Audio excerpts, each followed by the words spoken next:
जी, नया टॉपिक है हमारा रिटायरमेंट और डेथ ऑफ पार्टनर। रिटायरमेंट और डेथ ऑफ पार्टनर का हमें समझ में बहुत जल्दी आ जाएगा क्योंकि हमने एडमिशन ऑफ पार्टनर को बहुत अच्छे से समझ लिया है। तो अब रिटायरमेंट या डेथ ऑफ पार्टनर का कंसेप्ट क्या रहेगा, इसके अंदर ये है कि दोनों में ही एडमिशन में और रिटायरमेंट में दोनों में जो कंपोजिशन है वो रेशो का चेंज हो जाता है। जैसे मान लीजिए ए पार्टनर है, बी पार्टनर है और सी पार्टनर है। 3:2:1 में वो अपना प्रॉफिट डिवाइड कर रहे थे। अब अचानक से काम चलते चलते में ए बोला कि मैं तो अब इस बिजनेस में काम नहीं करना चाहता। हो सकता है वो किसी दूसरे शहर में जा रहा हो सकता है उसकी सेटिंग ना बनी हो इन दोनों के साथ, या हो सकता है कि अब वो कोई और बिजनेस करना चाहता है, इस पार्टनरशिप को छोड़। पॉसिबिलिटी है, हाँ जी, पॉसिबिलिटी है कि कोई भी पोजीशन हो सकती है। अब मान लीजिए जैसे पहले जो इनका रेशो है वो है जी 3:2:1। अब पार्टनर अगर ए चला जाता है तो हमारे पास कितने पार्टनर रह जाएंगे, बी और सी, और उनका रेशो क्या हो जाएगा, 2:1 हो जाएगा क्योंकि 3 तो चला नहीं। अब इसी तरह से मान लीजिए अगर बी है, बी की भी यही पोजीशन है, बी कहता है कि मैं अब काम नहीं करना चाहता, ए और सी रह गए, तो ए और सी का जो न्यू रेशो है वो क्या हो जाएगा, 3:1 हो जाएगा। इसी तरह से अगर सी है, सी ने कहा कि मैं काम नहीं करना चाहता, अब ए और बी रह गए, ए और बी अगर रह जाएंगे तो उनका रेशो क्या हो जाएगा जी, 3:2 हो जाएगा। ये इनके न्यू रेशो बन जाएंगे। अब न्यू रेशो बन गए। अब प्रॉफिट क्या था, पिछली बार तो जब पुराने वाले पार्टनर काम कर रहे थे तो नया वाला पार्टनर आ रहा था, तो पुराने वाले पार्टनर्स का जो प्रॉफिट है वो कम हो रहा था। लेकिन अब इसके अंदर अगर रिटायरी पार्टनर चला जाएगा तो नेचुरल सी बात है कि पार्टनर कम हो जाएंगे। जैसे इसके अंदर 3 पार्टनर है तो अब 2 रह गए। अब 2 रह गए तो प्रॉफिट जो है वो तो उनमें ज्यादा बटेगा तो इट मीन्स पहले हम लोगों ने क्या किया, सेक्रीफाइस रेशो निकाला था। अब सेक्रीफाइस रेशो नहीं निकालेंगे, हम लोग गेनिंग रेशो निकालेंगे। गेनिंग रेशो का जो फॉर्मूला होता है वो क्या होता है जी, gaining ratio, old ratio, new ratio minus में ओल्ड रेशो। जबकि पहले क्या था, सेक्रीफाइस रेशो था, उसके अंदर ओल्ड रेशो माइनस में न्यू रेशो किया था, ये चेंज हो गया। अब पहले क्या था, जैसे मान लीजिए ए चला गया और बी और सी में 2/1 का जो प्रॉफिट है वो बढ़ रहा है, तो पहले ए क्या ले रहा था, ए तो चला गया। अब बी क्या ले रहा था, बी ले रहा था जी 2/3, और अब कितना ले रहा है वो 2/3, 6 एलसीएम हो जाएगा, 2/6। अब ये हो जाएगा जी आपका 4, और ये माइनस में हम करेंगे इसको,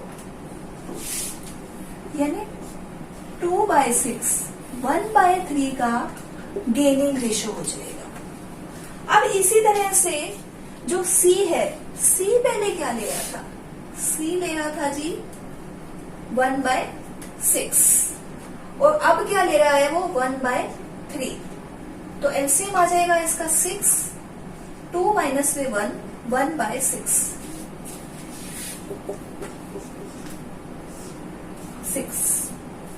2:1। 2:1 का क्या हो जाएगा जी, गेनिंग रेशो हो जाएगा। अब गुडविल की ट्रीटमेंट के अंदर क्या था कि पहले हमने क्या किया कि सेक्रीफाइस रेशो के हिसाब से गुडविल जो थी वो पुराने वाले पार्टनर्स में डिस्ट्रीब्यूट हो गई थी, पुराने वाले पार्टनर्स में सेक्रीफाइस रेशो के अंदर डिस्ट्रीब्यूट हुई थी। अब इसका अपोजिट हो जाएगा, जाने वाला जो पार्टनर है वो ये कहेगा कि भी मैं भी तो गुडविल लूंगा, तो पुराने वाले पार्टनर बोले कि जो 2 बाकी रिमेनिंग पार्टनर है बोले गुडविल किस चीज की, हम किस चीज की गुडविल दें आपको। तो ए ने कहा कि मान लीजिए ए जा रहा है और बी और सी को बोला कि क्यों, मैंने क्या तुम्हारे साथ काम नहीं करवाया, स्टार्टिंग के अंदर जब हमने बिजनेस को स्टार्टअप किया था तो मेहनत तो हम तीनों ने मिलके की थी। आज हमारा नाम चल रहा है, सब कुछ है, तो उसमें मेरा भी तो पूरा पूरा रोल है। इसलिए अगर मैं जाऊंगा तो मैं भी गुडविल लूंगा, और प्लस में जब मैं चला जाऊंगा तो जो प्रॉफिट है वो भी तो आप लोगों का ज्यादा बढ़ गया। तो वो बी और सी ने सोचा बात तो सही है, पहले जो प्रॉफिट था वो तो हम 3 जनों में बट रहा था, लेकिन अब तो 2 जनों में बटेगा, इट मीन प्रॉफिट ज्यादा बटेगा हमारे में। तो ठीक है, हम गुडविल का ट्रीटमेंट कर देंगे, गुडविल आपको दे देंगे। कौन से रेशो में? गेनिंग रेशो में। एक तो हमें न्यू रेशो निकालना होगा इसका, जो मैंने अभी आपको बताया है कि इस तरह से न्यू रेशो निकलेगा। एक आपका गुडविल का ट्रीटमेंट होगा जो कि गेनिंग रेशो का, जैसे ये 2:1 है, इस गेनिंग रेशो में गुडविल का ट्रीटमेंट होगा सेम वैसे ही जैसा कि एडमिशन के टाइम में सेक्रीफाइस रेशो में हुआ था। अब आ गया जी accounting treatment of revaluation asset and liability. अब जो जाने वाला पार्टनर है वो बोला कि ऐसा है कि मैं तो जो कैपिटल अपने हिस्से की लेके जाने वाला हूँ और जो मैं प्रॉफिट का हिस्सा लेके जाऊंगा, तो मैं तो दोबारा से revaluation of asset and liability करवाऊंगा। तो दोनों पार्टनर बोले कि भी अब किस चीज की रीवैल्यूएशन ऑफ पार्टनर्स, ये revaluation of asset and liability. तो ए ने कहा कि क्यों, पहले जब मशीनरी हमने खरीदी थी वो तो 5 लाख की थी, आज उसकी वैल्यू तो 10 लाख हो चुकी है। जो लैंड एंड बिल्डिंग है वो उस टाइम में तो 10 लाख की थी, आज तो उसकी वैल्यू 20 लाख हो चुकी है। और ऐसी बहुत सी लाइबिलिटीज हैं जो आपने उसके अंदर दिखाई हुई है बैलेंस शीट के अंदर, अब तो हम उसकी पेमेंट भी कर चुके हैं। तो अब मुझे तो अगर इस हिसाब से तो जो कैपिटल में हिस्सा है वो कम मिलेगा, और अगर आप रीवैल्यूएशन करोगे तो मुझे तो ज्यादा हिस्सा मिलेगा। इसलिए मैं जा तो रहा हूँ, लेकिन मैं तो ये जो है ना revaluation of asset and liability का पूरा जो वैल्यूएशन करवाने के बाद जो मेरा बैलेंस बचेगा मैं वो लेके जाऊंगा। बोले ठीक है जी, कोई बात नहीं, ये भी कर देंगे। तो एक स्टेप हो गया हमारा न्यू रेशो निकालना, एक हम गुडविल का ट्रीटमेंट करेंगे, और तीसरा जो स्टेप है वो आ गया जी आपका revaluation of asset and liability. अब चौथा पॉइंट क्या हो गया, सारी एडजस्टमेंट हो गई। उसने कहा ठीक है, अब मैं जा रहा हूँ, मुझे मेरी पेमेंट दे दो, मैं सेटिस्फाइड हूँ। बोले ठीक है जी, अब आप ले लो अपनी पेमेंट और हमारे को फारिग करो। ठीक है जी, हो गया।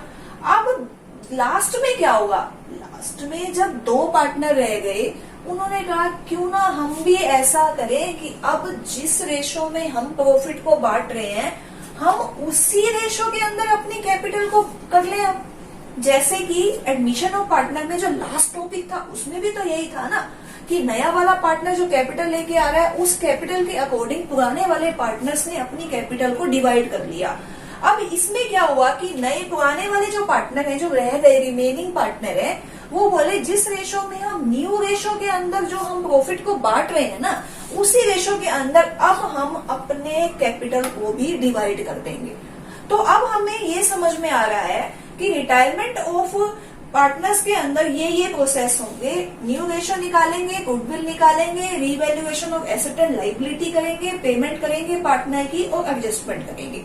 अब अगला पॉइंट आ गया जी आपका death of partner. Death of partner हो गया, तो अब क्या करेंगे कि डेथ ऑफ पार्टनर पॉसिबिलिटी है, ऐसा तो है नहीं कि भी जो जीवन है वो परमानेंट चलता ही रहेगा, मृत्यु तो सबको ही आनी है। तो बिजनेस के चलते हुए टाइम में अगर कोई पार्टनर किसी कारण से एक्सपायर हो जाता है, डेथ हो जाती है उसकी, तो रेशो का ट्रीटमेंट तो सेम वैसे ही रहेगा, गुडविल का ट्रीटमेंट भी वही रहेगा, और जो आने वाला जो नॉमिनी है वो ये कहेगा कि ठीक है भी, जब तक मेरे जो रिलेटिव थे उसने काम किया, अब आप एसेट एंड लायबिलिटी का तो दोबारा से रीवैल्यूएशन करो।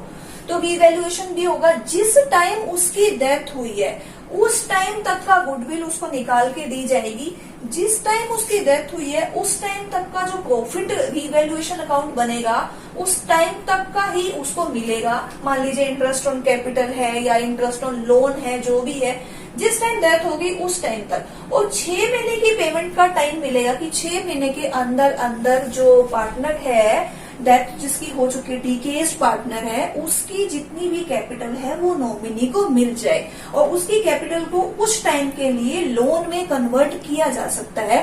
क्योंकि एट ए टाइम पे हो सकता है कि जो पुराने वाले पार्टनर जो बच गए हैं रिमेनिंग वाले, उनके पास कैपिटल ना हो, तो वो कुछ टाइम ले सकते हैं और उस कैपिटल को लोन में ट्रांसफर कर सकते हैं। बस इतना ही चेंज होगा इसमें, बाकी सेम का सेम ट्रीटमेंट, रिटायरमेंट हो चाहे डिकेज पार्टनर हो, दोनों के केसेस में सेम रहेगा।